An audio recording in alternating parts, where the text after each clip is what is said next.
Բարև ձեզ հարգելի հեռուստադիտողներ, CVK-ի տաղավարում այսօր հյուրընկալել ենք քաղաքագետ Հարություն Մկրտչյանին։ Պարոն Մկրտչյան, շնորհակալություն, որ համաձայնեցիք ձեզ։ Ես եմ շնորհակալ, բարև ձեզ։ Երեք Հայաստանում բավականին թեժ զարգացումներ տեղի ունեցան, ես կխնդրեմ ձեր դիտարկումները դրանց վերաբերյալ։ Չի ասի, որ թեժ, ոչ մի արտառոց բան տեղի չի ունեցել։ Ռուսաստանի Դաշնության մի քաղաքացի հայկական ծագմամբ, էթնիկ հայ, Սամվել Կարապետյան անուն ազգանունով, հանրությանը հայտնի Տաշիր Սամո, ընդհանրապես մեծ հայտարարություններ ա արել, որ Հայաստանի Հանրապետությունում ինքը կսկսի եթե եկեղեցու ուղղությամբ, իսկ իրականում եկեղեցու ուղղությամբ ոչ մի այդպիսի արշավանք չկա, նախ եկեք սա ֆիքսենք, կա արշավանք, կա ասպատակություն, ինչպես կուզեք դա անվանեք, որոշ պղծված անառակաբարո տերտերների դեմ, այո դա կա, այո եկեղեցին պետք է ինքնամաքրվի, այո եկեղեցին այդ անառակաբարո տերտերներից պետք է ազատվի եւ ազատագրվի։ Եթե այս արշավանքը չդադարեցվի, ապա ինքը կխառնվի process-ին կամ եթե քաղաքական ուժերը սա չկարողանան կասեցնել, ինքը կխառնվի process-ին ու խնդիրները կլուծի իր ձևերով։ Եթե ուզում եք իմանալ իր ձևերը որոնք են, ես ինքս Ռուսաստանի Դաշնությունում ապրած քաղաքացիս կարող եմ դա փաստել, թե որոնք են։ Օրինակ զինված մարդկանց վրա գնալն է, հոգեմետ դեղերի ազդեցության տակ մարդկանց վրա գնալն է, սեփական հայրենիքը եւ սեփական պետության շահերը պաշտպանելու համար մարդկանց անարգանքի սյունին գամելն է։ Ըստ երևույթին սա նկատի ունեին կամ քննչական կոմիտեի կողմից այլևս տարածված հաղորդագրության համաձայն Հայաստանի Հանրապետությունում իշխանությունը զավթելու ծրագրեր կար։ Բռնի միջոցներով ընդཐུպ։ Իդեպ այս պահին դատարանում հենց այդ մեղադրանքով քննվում է նրա կալանքի հարցը։ Թող քննվի եւ հուսանք, որ Հայաստանի Հանրապետությունում դատարանը իր բարձրության վրա կլինի։ Չնայած ես ինքս խիստ կասկածում եմ մերօրյա դատավորների անաչառության, համարձակության այս դեպքում վրա, բայց ամեն դեպքում հուսանք, որ դատարանը իր բարձրության վրա կլինի։ Իսկ բոլոր նրանք, ովքեր որ Սամվել Կարապետյանի օրինակին կհետևեն եւ կփորձեն պետության մեջ պետություն խաղալ, պետության մեջ պետության դեմ գնալ կամ այդպիսի փորձեր անել, վստահաբար Հայաստանի Հանրապետությունը իր ինստիտուտներով, հատկապես իրավապահ ինստիտուտներով այս մարդկանց դեմը կառնի։ Սա իրենց համար կալուգան չի, սա իրենց համար Պատմասկովյան չի, սա իրենց համար Մոսկվայի մարզը չի, Մոսկվան չի, առավել եւս Հայաստանի Հանրապետությունը այդ մեծ խոսացողները թող գնան Պուտինի նազիր վեզիրների մոտ փորձեն այդպես խոսալ, տեսնենք կստացվի։ Երեք երբ նրան արդեն բերման էին ենթարկում, նա դիմելով այդտեղ հավաքված մարդկանց ասաց սրանց դաս կտակ։ Ինչ դասի մասին է խոսքը եւ առհասարակ ինչ սպասել ռուսաստանցի այս օլիգարխիի եւ նրա շուրջ համախմբված որոշ ուժերից։ Ես պիտի հորդորեմ նրա շրջապատի ներկայացուցիչներին, ովքեր որ այդ դասապրոցեսի կազմակերպիչներն ու մասնակիցները լինեն, զգուշ լինեն, կրակի հետ չխաղան, այլապես գլուխները քորողներ կհայտնվեն։ Ինչ դաս տալու մասին է խոսքը։ Ինչ այդ դաս տալը ոնց պիտի արտացոլվի։ Ես չգիտեմ, թող իրենք փակագծերը բացեն, հա, ես այստեղ Տաշիր Սամվելի շահերի պաշտպանը չեմ կամ նրա մտքի գոհարները առավել եւս վերլուծողը չեմ։ Թող բացեն խաղաքարտերը, իսկ խաղաքարտերը ես ձեզ հավաստիացնում եմ արդեն իսկ բացա։ Նախ ջերմակին ողջույններս եմ հղում Կիրիենկոին։ Սա Կիրիենկոյի ձեռագիրն է։ Երբ որ Հայաստանի Հանրապետությունում գործող, իսկ իրականում չգործող քաղաքական ուժերը ամբողջությամբ տապալվում են, ռսահպատակ քաղաքական ուժերը, կրեմլահպատակ քաղաքական ուժերը ամբողջությամբ տապալվում են եւ քաղաքական դաշտում են իրենք տապալվում, ընդཐուպանցնում են հայոյանքների, ընդཐուպանցնում են լեքսիկոնի փոփոխության, ընդཐուպանցնում են գործողությունների, այսպես փոփոխության, երբ որ նրանք տապալվում են, երբ որ գործի ա դրվում վերջին բաստիոնը հայ առաքելական եկեղեցու պղծված սպասավորների տեսքով, եւ դա էլ է տապալվում, գալիս է օգնության օլիգարխիկ շրջանակը։ Կոչ եմ անում Հայաստանի Հանրապետության իշխանություններին, իրավապահ մարմիններին նմանատիպ կերպարների մուտքը Հայաստանի Հանրապետություն այս փուլից կանխարգել են։ Պենսոնա նոն գրադա ճանաչեն բոլոր այն անձանց, օրինակ Արա Աբրահամյանին, Ալամ Աշխարհի հայերի միության ինքնահռչակ նախագահ։ Օրինակ Մարգարիտա Սիմոնյանի մուտքը, եթե չեմ սխալվում, արդեն իսկ արգելված է։ Նմանատիպ այլ էթնիկ հայերի, բայց իրականում Ռուսաստանի Դաշնության խամաճիկների մուտքը Հայաստանի Հանրապետություն պետք է արգելվի միայն նրա համար, որ Հայաստանի Հանրապետությունում ներքին կայունություն կարողանանք ապահովել եւ այս ուժերը չկարողանան Հայաստանի Հանրապետության ներսում պայթյունավտանգ ինչ-որ իրավիճակներ ստեղծել։ Ամեն դեպքում թող բախտները փորձեն, այստեղ էլ իրենք հաջողության չեն հասնելու։ Նրան աջակցելու կոչերը ճուշացան Կրեմլից անմիջապես, հա, արձագանքեց Մարիա Զախարովան, դե բայց ինձ քաղաքացին է, դուք զարմանում եք։ Իդեպ ես իզուր չասեցի Ռուսաստանի Դաշնության քաղաքացի, բայց էթնիկ հայ, հայկական ծագմամբ։ Ինքը Հայաստանի Հանրապետության քաղաքացի կարծում եմ չի, բայց վստահաբար կարող եմ ասել, որ Ռուսաստանի Դաշնության քաղաքացի է։ Ինչ եք ակնկալում։ Այդ աջակցության կոչերին ձայնակցեց Մարգարիտա Սիմոնյանը, դե սպասելի էր, Սալավյովը հայտնի եւ զարմանալի էր կոմպոզիտոր Իգոր Կրուտոյի արձագանքը, իր երկրում 3 տարի է պատերազմը, մենք նրա ձայնը չենք լսել, երբ իր ընկերներին մտավորականության կեսից ավելին համարում են ինոագենտներ, ինքը մտահոգված է Հայաստանում մի մարդու ճակատագրով, որը ճիշտ է, թե ինքը նշեց իր ընկերն է, բայց մարդը այստեղ ըստ մեղադրանքի փորձել է իշխանազավթման փորձ անել։ Թող մտահոգվեն։ Պաղջուր թող նստեն, հանգստանան։ Ինչ ավելացնելու ոչինչ չունեմ։ Պաղջուրը կփրկի նրանց հետույքով նստել եւ իրավիճակին հերվից ուղակի հետևել։ Լավագույն դեպքում կարող են պահանջել իրենց քաղաքացուն։ Մենք էլ կորոշենք Հայաստանի Հանրապետության իրավապահ համակարգը եւ Հայաստանի Հանրապետությունում գործող ինստիտուտները կորոշեն արտահանձնել թե չարտահանձնել։ Սամվել Կարապետյանը երեք մի ուշագրավ հայտարարություն էլ արեց, որ ինքը թքած ունի նրանց վրա, ենթադրում եմ իշխանությունների եւ թքած ունի հեծի վրա։ Այսօր վարչապետ Նիկոլ Փաշինյանը ազգային ժողովում ճեպազրույցի ժամանակ ասել է, որ հեծը ազգայնացվելու է, կա օրենքի նախագիծ եւ ինքը վերջնաժամկետ էր տվել մինչեւ հունիսի 21-ը։ Ինչ սպասել այս ամենից։ Լավ է ուշ քան երբեք կամ ինչպես ժողովուրդը կասի, ուշ լինի, նուշ լինի։ Այս իրավիճակի հետ գործ ունենք։ Իրականում այն որ այս մարդը թքած ունի հեծի վրա եւ Հայաստանի Հանրապետության քաղաքացիների վրա իբրև հեծի սպառող, դա ակնհայտ էր։ Հեծի աշխատանքը այս ողջ տարիների ընթացքում մենք բոլորս տեսել ենք, իրականում չաշխատանքը, այն ինքնասառեցված տերտերի լեքսիկոնից էլ մի քանի բառ վերցնենք, որ չնեղանա, էլի, եւ Կիրիենկոներն էլ տեսնեն, որ գոնե միտեղ իրանց աշխատանքը արդյունք է տալիս, այս տեսքով։ Հեծը իրականում տապալել է իր աշխատանքը, հեծի սեփականացման գործընթացն ինքնին եղել է շատ կասկածելի պայմաններում էլեկտրիկ Երևանի ֆոնին, այն որ ռազմավարական նշանակություն ունեցող այդ օբյեկտը պետք է պետականացվի եւ ազգայնացվի, դրանում ոչ մի խոսք, միայն կարող եմ ծափահարել եւ ասել, որ ես այս օրակարգում Նիկոլ Փաշինյանի թիվ 1 սատարողներից մեկն եմ։ Եվ ողջունում եմ, ու այսպիսի գործողությունները պետք է ավելի շատանա։ Իրականում խոսքից գործի անցնելու վաղուց արդեն ժամանակն է, դեռ մի բան էլ այդ ժամանակը անցել է։ Իսկ ինչի միայն հեծը։ Կլինեն ինչու նաև ոչ միայն հեծը, կլինեն քաղաքացիներ, բայց սրա մեջ վտանգներ կտեսնեն, ես կխնդրեմ որպես քաղաքագետ ինչ վտանգ օրինակ ասես պիտի տեսնեն, օրինակ Ռուսաստանաբնակ Ռուսաստանի Դաշնության քաղաքացի Կիրիենկոյի շահերի պաշտպան որևէ մեկի ձեռքից երբ որ վերցնում են հեծը, տվյալ դեպքում Սամվել Կարապետյանի ձեռքից վերցնում են հեծը եւ վերադարձնում են դա Հայաստանի Հանրապետությանը, ոչ թե օրինակ Նիկոլ Փաշինյանին, Նիկոլ Փաշինյանի տիկնոջը, որդուն, աղջկան, քաղաքացիական պայմանագիր կուսակցության մեկ այլ անդամի, այլ Հայաստանի Հանրապետությանը, ովքեր որ դրա մեջ պիտի ինչ-որ երանգներ տեսնեն, վատ երանգներ,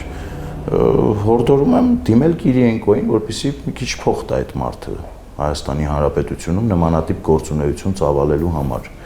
Իրականում ես ամեն երկրորդ բառը իզուր չի որ կապում եմ Կիրիենկոյի հետ։ Սա հիբրիդային պատերազմի հերթական փուլն է, հերթական փորձն է, հերթական ֆիգուրն է, որ ներդրվել է այստեղ։ Հիմա տեսեք համեմատականներ են տանում ասում են, այ տեսեք Սամվել Կարապետյանը Երևանում է բանտում նստած, Ռուբեն Վարդանյանը Բաքվում է բանտում նստած։ Իր ներողություն էլի, եկեք ճակատներդ պաչենք այդ հայտնագործությունն անելու համար։ Ինչի մասին է խոսքը։ Այո, մեկը Բաքվում է նստած, մեկը Երևանում է նստած։ Եվ չի բացառվում, որ Բաքվից մեկը գործուղվի Երևան։ Դե հերոսացման փորձերը արդեն սկսել են։ Ինչի՞ միայն հերոսացման, երբ որ այս մարդկանց այդ կոնկրետ շրջանակին, այդ Կիրիենկոյի շահերի սպասարկու շրջանակին խոսեցնում ես գերիների մասով, գերիների դասակարգման փորձեր են նրանք փորձում իրականացնել, ավելի կարմիր արյունով գերի եւ ոչ այնքան կարմիր արյունով գերի, եւ ավելի կարմիր արյունով գերիների շարքին է դասվում օրինակ Ռուբեն Վարդանյանը։ Դե հաշվի առնելով ինչ ինտենսիվությամբ էր նամակներ, տեսաուղերձներ։ Նամակներ, տեսաուղերձներ, հեռախոսազանգեր եւ այդպես շարունակ, բայց այստեղ գիտեք ինչ պիտի ասեմ, որ այստեղ էլ թող զգուշ լինեն։ Հայաստանի Հանրապետության քաղաքացիները երբեք գերու կարգավիճակում թշնամու ձեռքում եղած ընդհուպ խորը կասկածների պարագայում որ հնարավոր է նաև այդ մարդը ճնշումների արդյունքում հավաքագրված լինի թշնամական հատուկ ծառայությունների կողմից, թող հույսեր չունենան եւ չփափագեն, որ Հայաստանի Հանրապետությունում քաղաքական process-ների մեջ կարող է գործում որևէ այսպես հետք թողել։ Սա մեր ժողովուրդը չի ների ուղղակի։ Գիտեք Ռուբեն Վարդանյանը գերու կարգավիճակում ինձ էլ դա հաճույք չի պատճառում, որ ազգությամբ հայը Ադրբեջանում գերու կարգավիճակ ունի։ Եվ ես էլ ամեն ինչ կանեմ, որ նա վերադառնա օր առաջ գերությունից, բայց վերադառնալուն պես ինձ մոտ հարցեր առաջանալու եւ այդ հարցերը ես ուղղելու եմ հրապարակային։ Իսկ ինչի գերի, իսկ ով քեզ գերի հանձնեց։ Իսկ դու ինչի չպայքարեցիր գերի չհանձնվելու համար։ Լավ, ի վերջո իրանց քաղաքական հովանավորների օրինակով կարող եմ ասել, իսկ ինչու ինքնասպան չեղար, որ գերի չեն գնեիր, որտեղ նրանք են, չէ՞, ի վերջո ասում է, Նիկոլ Փաշինյանի տեղը լինեինք, 2020 թվականի նոյեմբերի 9-ին ինքնասպան կլինեինք։ Բայց ինչի չեղաք։ Հաճույք է պատճառում Բաքվում գերու կարգավիճակը, թե Կիրիենկոներն ու Կիրիենկոյան նմանները հերահար պլաններ ու նպատակներ ունեն Հայաստանի Հանրապետությունում ներքաղաքական կյանքը պախտորելու համար։ Ո՞րն է պատճառը։ Իսկ ձեզ համար նշмарվում է որևէ այլ օրինակ ոլորտի ներկայացուցիչ, որը կներդրվի Ռուսաստանից, հա, կարծեք թե ում բերում են որպես քրկիչ կամ սկսած կեղծ արևմտամետից, օպերի դեմքով արևմտամետից, վաղտը կգա, ժամանակը կգա, այսքան կան նման այդ դեմքն էլ կպատրենք, վերջացրած ամենաերթվյալ պուտինականով, ամենաերթվյալ եկեղեցականով բոլորը նետվել են դաշտ։ Վաբանկ են գնացել հիմա։ Բոլորը նետվել են դաշտ եւ ամեն ինչ ուզում են անել, որպեսզի Հայաստանի Հանրապետությունում 2026 թվականին ընտրական process-ների արդյունքում Հայաստանի Հանրապետության քաղաքացիներին մոլորեցնեն, Հայաստանի Հանրապետության քաղաքացիների գլուխը լցնեն սատերով, կեղծիքով, մանիպուլյացիայով եւ Հայաստանի Հանրապետությունում իշխանություն զավթեն։ Իսկ ինչ կլինի այդ իշխանությունը զավթելուց հետո, դե գիտեք, Գյումրիում Վարդանիկը լավագույնս ներկայացրել է, չէ՞ դա դրա ճակատագիրի ինչա լինելու միութենական պետություն, գուբերնիա, ծայրագավառապետի համար տեխնացուների պակաս հավաստիացնում եմ չկա, սկսած են մեղրին խուրդա դարձնող ինքնակոչ ալբանացուց վերջացրած այլ ուժերով, այլ ներկայացուցիչներով։ Սա է իրականում։ Մեծ, ես ինչ արտառոց բան չկա, ժողովուրդ ջան, սիրելի հայրենակիցներ, ոչ մի արտառոց բան տեղի չի ունենում, առաջարկում եմ ծիրանի սեզոնա, ծիրան դրեք ձեր դիմաց, մրգերով, սուրճով ու հետևեք process-ներին, հետևեք, հետևություններ արեք, հիշողությունը լարեք, մի մոլորվեք այս տեղեկատվական թողուբոհի մեջ ու սպասեք արդյունքներին։ Ու այն քաղաքացիները, որ ասում են Գիտեք, Հայաստանի Հանրապետության քաղաքացիներն իրականում շատ ավելի ռադիկալ են։ Թե իշխանությունից են ռադիկալ ավելի, թե ընդդիմությունից, թե առողջ ընդդիմությունից։ Ու գիտեք, Հայաստանի Հանրապետության քաղաքացիները առանձին դեպքերում, երբ որ եւս շփումներ շատ եմ իրականում ունենում գյուղերում, մարզերում, տարբեր բնակավարի ներկայացուցիչների հետ, մարդիկ ինչ են ասում, դե սատկեն բրծնենք, սատկացնեն բրծնենք ընդհուպ։ Ես միշտ ասում եմ բռնության կոչ մի արեք, քավլիցի։ Բռնությունը մեր կյանքում տեղ պիտի չունենա, բայց դուք 2026 թվականին ընտրությունների գնալուց ձեր քվյա թերթիկը իբրև փամփուշտ օգտագործեք այս կրեմլահպատակ Կիրենկոյի շնիկների գլխին շարելու համար։ Այսօր առավոտյան 2026 թվականի ընտրություններին եղել մաքսիմալ ակտիվ, որ այդ փոքրիկ գերակտիվ զանգվածը պրոռուսական Հայաստանի Հանրապետությունում չկարողանա եղանակ փոխել եւ մեզ ու ձեզ կառավարել։ Այսօր առավոտյան տեղեկացանք, որ աշխատանքից ազատվել է ազգային անվտանգության ծառայության պետ Արմեն Աբազյանը։ Ըստ ձեզ ինչի հետ է դա կապված եւ հնարավոր է դա կապված լինի հենց Սամվել Կարապետյանի հետ։ Նիկոլ Փաշինյանն ասում էր Արմեն Աբազյանը գերհոգնած է եւ հանգստանալու հնարավորություն է նրան տվել։ Չգիտեմ, վարչապետն է ասում, ընդունենք սա հիմք, բայց կասկածներ կան, որ այո, նաև երեկվա դեպքերի հետ է կապված եղել։ Չգիտեմ, ջրերը գզուլալվեն, բոլորս կհասկանանք, բայց վարչապետն ասում է, որ Արմեն Աբազյանը եղել է բավականին գերհոգնած։ Ես կարծում եմ այնքան գերհոգնած, որ անգամ Սամվել Կարապետյանի տուն համապատասխան ուժեր չի կարողացել հրահանգել եւ ուղարկել, որպեսզի կարգի իրավերեն այդ մարդուն, ընդհուպ։ Ու բանը հասավ նրան, որ քրեական ոստիկանության պետը իր ուսերի վրա վերցրեց այդ աշխատանքը, ամեն ինչ նորմալ է, ամեն ինչ վերահսկողության տակ է, եւ կարծում եմ հետայսու այս ուժերի համար, այս շրջանակների համար սա կլինի դաս, որ չի կարելի ուղղակի գլխից մեծ հայտարարություններ անել, ու այդ հայտարարություններն անելուց հետո պետքա պատասխան տալ ուղղակի, ամբողջությամբ պատասխան տալ, թե հանրությանը, թե լրագրողներին, այ լրագրողներին, դուք ձեր լրագրողական համայնքին դուք հարցեր չունեք, այն ռոբասերժական շրջանակներից ֆինանսավորվող լրագրողներին դուք հարցեր չունեք։ Ինչ հարցեր։ Չգիտեմ, երբ որ ձայնի տոնայնությունը Կարապետյանի եղբոր բարձրանում էր նրանց վրա, նրանք չէին կարողանում արձագանքել այնպես, ինչպես օրինակ օրվա իշխանությունների եւ այլ քաղաքական ուժերի, առողջ քաղաքական ուժերի ներկայացուցիչների շփման ընթացքում նրանք արձագանքում են։ Հիստերիկ շրջանակ կա, չէ՞ ձեր համայնքում։ Ես մեկնաբանություններ չտամ, քաղաքացիները իրավունք ունեն։ Հիստերիկ շրջանակ կա լրագրողական համայնքում մի հատ, որ իրականում նրանց լրագրող անվանելն էլ մեղք է, ներողություն եմ խնդրում, բայց ամեն դեպքում ունեն այդ page-ը ներկայանում են իբրև լրագրող։ Այդ հիստերիկ շրջանակները հարցեր չունեին, այդ ինչին բերանները ջուր առել։ Բա խոսեիք։ Բա ով էր ձեզ այնտեղ խանգարում, խոսեիք։ Ուղղեիք այդ սուր հարցերը։ Բա ինչի՞ չեք ուղղում։ Այնպես որ լուստրացիա է տեղի ունենում, այլ կերպ ասած։ Եվ այս առումով Նիկոլ Փաշինյանին էլի լիքը շնորհակալություն, որ Հայաստանի Հանրապետության քաղաքացիների աչքերը բացում է եւ բաց երկնքի տակ լուստրացիա է ապահովում։ Սկսած պագոնավոր տերտերներից, անառակաբարո եւ այդ կյանքով ապրող տերտերներից վերջացրած